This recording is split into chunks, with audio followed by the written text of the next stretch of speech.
Burns, Mr. Clinton, thank you so much for hanging out with me on the process. Thank you. Yeah, I just wanted to get into your minds, as DJs, as producers. You guys have an interesting story and an interesting journey. Can we start with your journey, how you got to where you are today? Sure. Yeah, so I guess, the usual cliche, I've always been into music. But I was about 2 years old, and my parents retell me the story that I got my head stuck through a toy drum. They take me to the hospital to remove this drum, the lacquering of the drum. So they should have probably known I was going to be obsessed with beats and music. But I was obsessed with sound from like a young age. I used to run around with a portable recorder, hide it under my sister's bed. My folks got me like a small kit that you could edit cassette tapes with. So I figured out you could cut words out and swap it and whatever. And then I got into DJing at about like 40. And I actually wanted to come and study at Cape Audio in 97, because I matriculated in 96.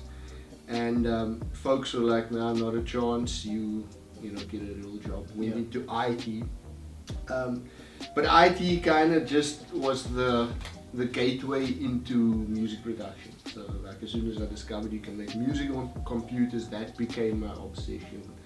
And I got a couple of radio ads and TV ads. I don't know if you remember Excite Mobile, 31340. Yeah, that was my production.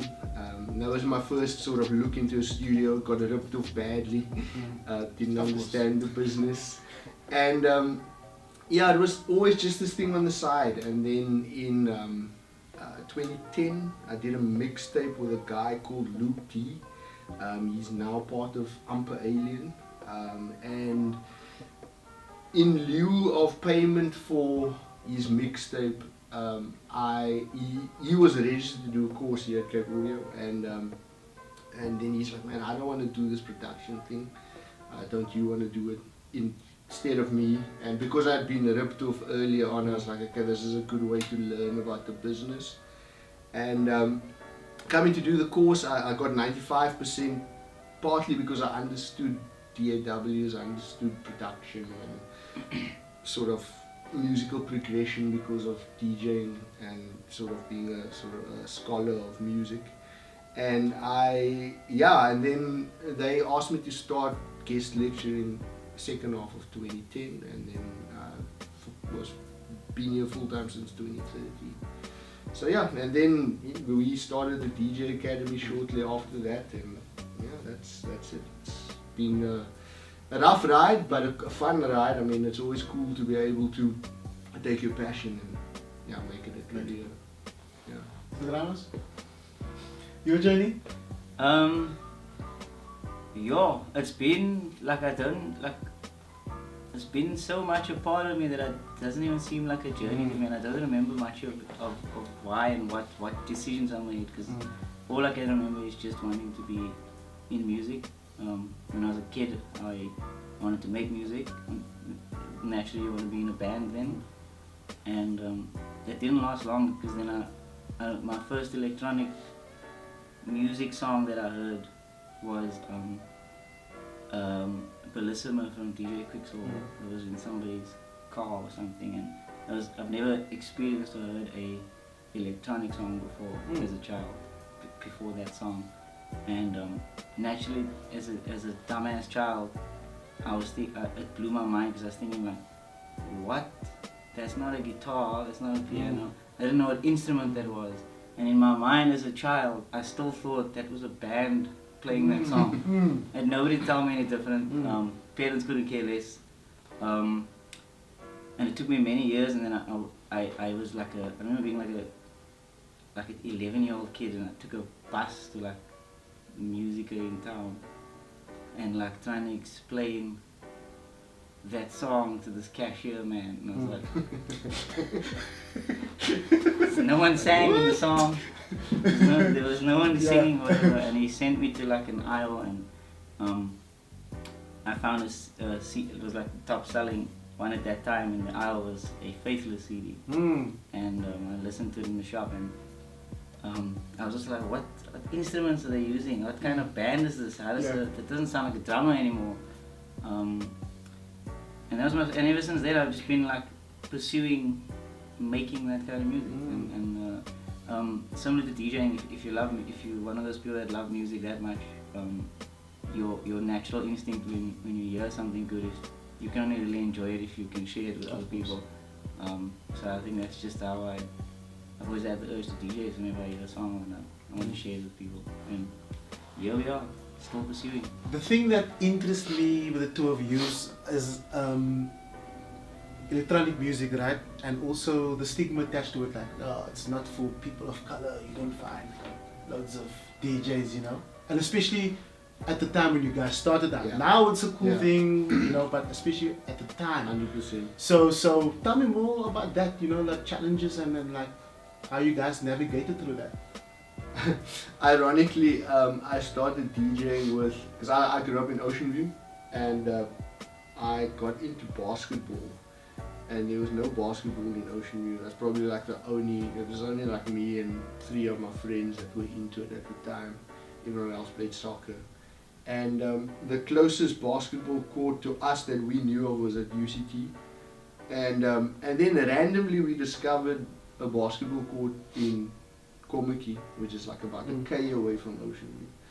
And rode our bikes down, used to play ball there. And then we met this white lady who we became friends with, and he actually had a DJ set. And we grew up around DJs in Ocean View. They had quite a strong sort of DJ culture. Fast Eddie from Vibe, and I think Russell, a couple of other like big name DJs of the 80s and 90s are from there. So it's got quite a sort of club DJ culture.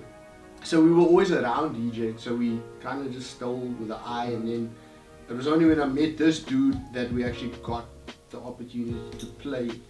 And yeah, I guess it was actually just through being in the record shops, and there's only so many people that played a certain type of music. I started sort of playing in clubs when the whole rave scene just kind of kicked off, and I just happened to have the skills to be able to have the confidence to walk up to a club owner or manager, bar manager, and say, hey man, I can play, but I've also got records, you know, like give me a shot. So yeah, that was pretty much it, and it was only after that it got really popular, and then it got more competitive, you know, and then yeah, as it was there were only so many people playing in Cape Town for a long time, and it was only much later when I got into the whole dubstep thing that it really blew up. Because again, I think what had happened by then, the whole DJ mentality had changed, because controllers had opened it up to everybody, and a lot of people get into DJing for the wrong reason. You know, they kind of get into it for the fame and you know, the idea of being a DJ, rather than this passion of like, yo, this is a cool tune, I want you to hear it. So if you have that, you know, that edge of like still being able to, that is actually not about you. Like I always say to some of our students, like DJs of old used to be the nerds, the socially awkward people that used to kind of hide behind the booth and be like, yo, listen to this track because that's a reflection of who I am, type of thing. So yeah, I mean, I can't even I can't put my finger on it, but it wasn't, I think maybe that's it, that it wasn't really something that I pursued or chased. It was something that was just kind of like part of what I naturally did, and then people kind of just went, okay, what you doing is cool. Okay. Yeah. Keaton, what was that moment where the switch in your mind went off, where you were like, I need to do me, I need to do what I want to do? Because I'm just taking, like, you know, Cape Town very commercial club scene. There's not a lot of spaces, if any, for the left field, for the alternative vibes. So Yeah, that's true. when did that switch go off, and why? Because like I don't know if it's the like I'm coloured and I would love to be playing for my own coloured folks and my people in my areas and stuff like that, but I have a very eccentric music style, and I've learned the hard way that my people do not want to hear that. But I think it's the culture of the coloured people. Maybe they go out for a different reason to maybe what somebody else would go out for. So you would mostly see that the coloured people go out and they're going out for a good time. They're not interested in like artistry or to be educated on something. They just want to hear what they enjoy so they can sing along. Nothing wrong with that. But sometimes you don't always know. You think you know what you want to hear, but you don't know that there's stuff out there that will maybe blow your mind more. And a lot of the DJs sort of buckle under that pressure when they're playing to that crowd, and maybe they'll play one song and it just goes, they don't want to hear it, and they would buckle and say, oh fuck it, I'm just going to go back to the commercial stuff because that's what they want. And I think that's how the cycle just began, and that's where the cycle is now. And for me, I'm still a purist at heart. Nothing wrong with commercial DJs, but we don't all have to be commercial DJs. I think if we're all commercial DJs, there's no point in us being there. We may as well just go back to using a jukebox. So I just figured I've been booed off stage way too many times at my own people's events and I care a lot about pushing what I want to do. If it's not to the coloured community, which is obviously not happening, no matter what your niche is, you're gonna find a market for it. There's enough people in the world to find your niche market, and I find myself happier.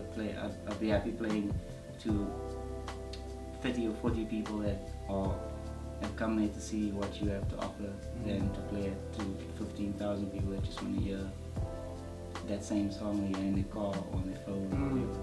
So nothing wrong with commercial DJs, but you really can be a commercial artist and an artist.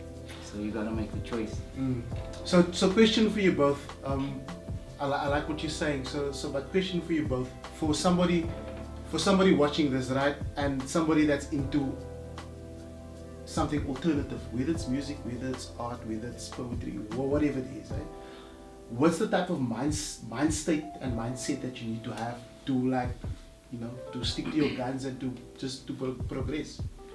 I think one of the biggest sort of ways that we can grow as like a human is when you become comfortable with who you are.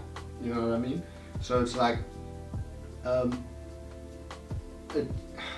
I think I don't know if it's a South Africa thing. I don't know if it's a coloured thing or whatever. But like, I know growing up as a coloured lady, you always have to fit in the box. If you don't fit in the box, then people point and laugh at you generally. So you kind of. But then at the same time, it's like, if you're doing anything that doesn't make you feel happy, and it's not all about just living a life to try and be happy, but you know what I mean. Like, I think about myself, or music, like we saying, sometimes you play a track and it's all well and good, but if you don't relate to it, and you don't feel like this is you, then you shouldn't really force yourself to do it. You know what I mean? And it's okay to be different, and it's okay to be to find yourself and not fitting in. You know what I mean?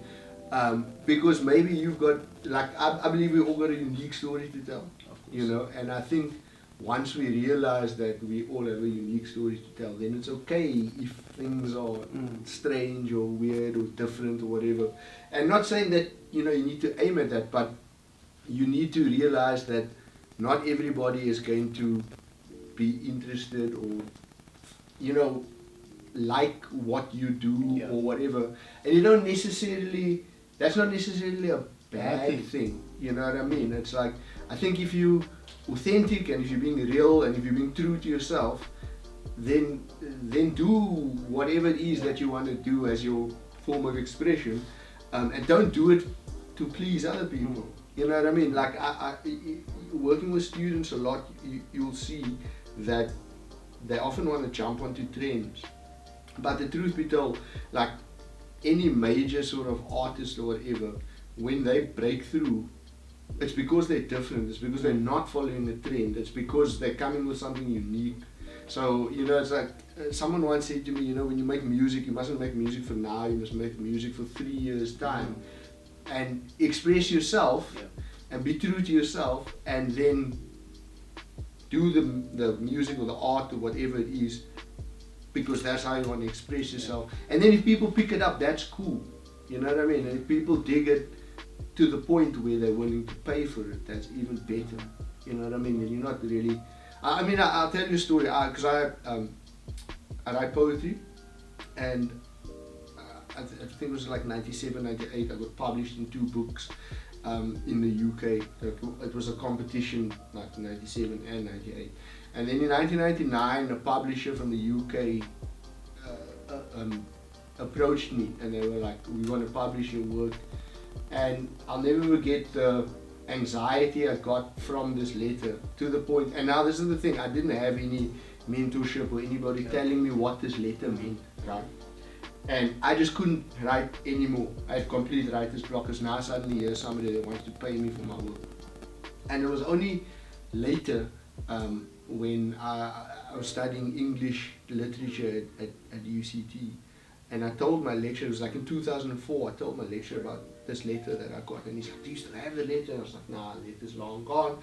And I was like, I just got so overwhelmed that I never even responded. So it's like, because I felt I couldn't write. I couldn't meet the expectations. So it's like, no, they weren't asking you to write, they were just saying, give us all of your past stuff that you had already written, and we'll see if there's other stuff that we can publish. And because nobody ever told me that, you know, I missed out on that opportunity. But the lesson that I took away from it was like, I did have a catalogue of stuff. I could have given it to them, and it would have, most probably, some of it would have been picked up. But that poetry at that time was like a true expression of myself, of the moment I was in, you know what I mean? It was a raw emotion, whatever. And that's what people respond to, not this polished, glossy, you know, it's the raw truth that people respond to. Yeah, sorry, I feel like I'm rambling here. Kid is like, done! You must just also be willing to accept the fact that the majority of the people you put your stuff out to isn't gonna like it. And you've made peace with that? Yeah. I get criticism every day, every single day of my life, and you just learn to look past it. There are people that, if you push hard enough, you're gonna find your niche market. But if you're gonna be brave and put out shit, people are gonna, most people, if it's not the norm, they're gonna reject it at first. And you see it with a lot of the young people. As soon as they get rejected, that puts them off. But they need to realize that they aren't making the cookie cutter stuff. It's not everybody has that mindset, and that's your first step. Just don't put it out to please those people. Just put it out to keep your soul happy. Most musicians have to keep making music, no matter how much they hate everything around them. At the core of it, they're just making it to keep them, to make their soul whole, and that's, just keep doing that and see where it goes. But just be cool with criticism, and don't take it with a pinch of salt.